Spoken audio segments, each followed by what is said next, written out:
Hello guys, ये poultry farm का आज चिक्स का डे 4 का है।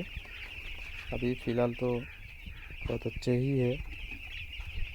सर्दी का मौसम में थोड़ा बहुत तो एक जगह हो जाता ही है।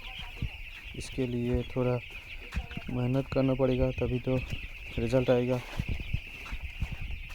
चलो आज के लिए इतना ही, फिर मिलेंगे दूसरी वीडियो में।